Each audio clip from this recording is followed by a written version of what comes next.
a good, just a really good author of cracking stories, but what I think you are is a magnificent storyteller.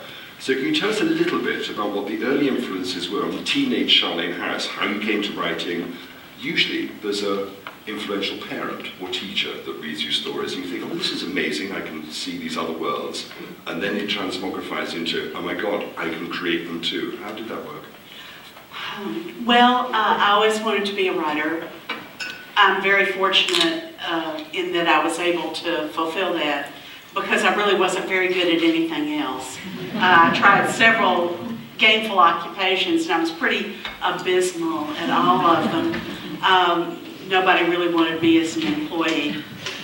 But I was determined that I was going to be a writer. I always wanted to be a writer. And you mentioned Ruth Rendell. Golly, you know, I read everything of hers at a very early age. Thought she was fabulous.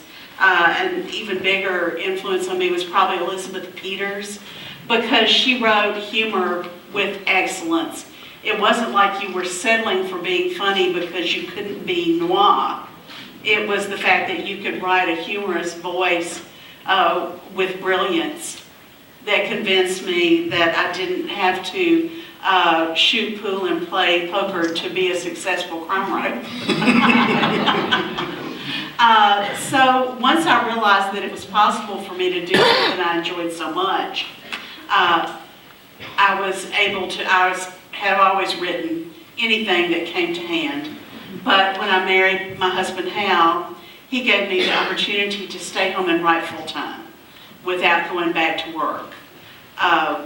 And eventually I took advantage of that, and I was able to, after years and years and years of reading and reading and reading, it was just intoxicating to be writing my own book. And I wrote it and sold it, which was just, I don't think that would happen today. Why not? The market is so much even more competitive now. Of course it was very competitive then, but even more competitive now. There's no telling if I would have the same good fortune these days that I had then. I like to think that still an excellent book will always find a place to be seen. I hope that's true. But I was very fortunate, and I don't want to ignore the part luck played in the beginning of my career. So in terms of your